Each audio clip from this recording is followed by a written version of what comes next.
into these little trees. Okay, I don't want them too strong. I'm using my smaller brush.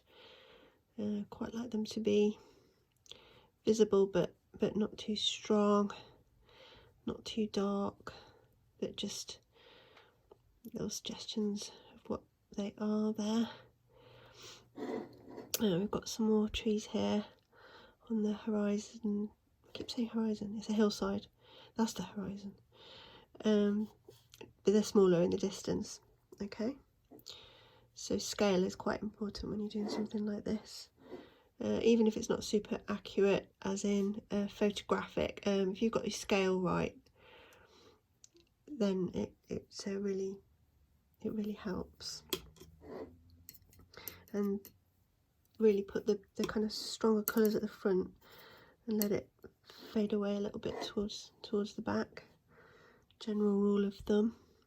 So I'm really just following the kind of lines of texture and colour that I'm seeing on my inspiration photograph. Trying to keep it kind of loose and suggestive. If you go a bit heavy in any section, you can always dab that away with the tissue, or bring some water into it and wash it back a little bit. It's gone a bit heavy there, so I'm just going to take that away. So as long as it's still wet, there's still rescue tactics that you can use. Let's get some texture onto this back section here. Looks like it's possibly a band of different foliage. It could be bracken or whatever there in a clump. You'll see from the photograph that I've put on as reference. And then if that is bracken, then we need something maybe a little bit reddish or rusty coloured in there, maybe just to give that different feeling to the rest of it. We've got this ridge line that goes into kind of purple heather and things like that. So that is a grey with a tint of blue and red in there. So there's a path which runs up to more or less here. So what I'm going to do is create that kind of rough gap there, bring the water in just to pull that away, and it really just kind of goes in and out of tone. So if I'm working wet into wet here, I'm wetting some of this section, and then I can bring in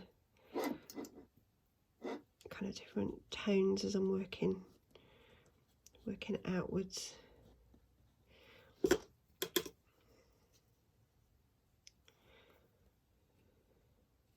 It's really a series of kind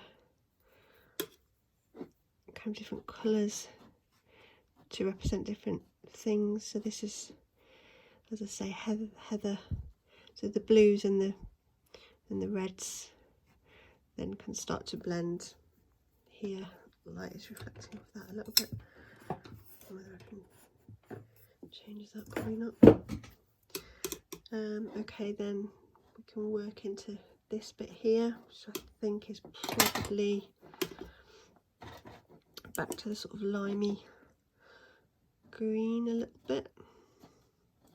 There's some sheep on here. You could paint those in white afterwards if you want to, or maybe put some masking fluid in there. It depends on if you want to get that detailed.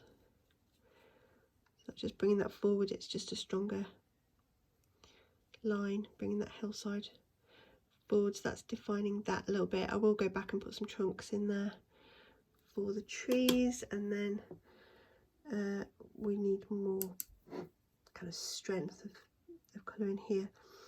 Possibly need to be using a finer brush. So it's all texture against texture really. And as I say, we don't really want the concentration to be on this foreground, we want it to be on the bird. So although we want this to be nice, we don't want it to overtake the interest really. So just be careful you don't overwork it. But it needs to make sense, as it were. So keep on working, adding your panels of texture until you're happy with that. You could then move on to create a little bit of cloud around the edge of the bird if you want to. I'm not sure that I will. I just want to leave this quite a graphic, simple image, bold blocks of shape and colour really, rather than getting too faffy with clouds and stuff. But you have your information.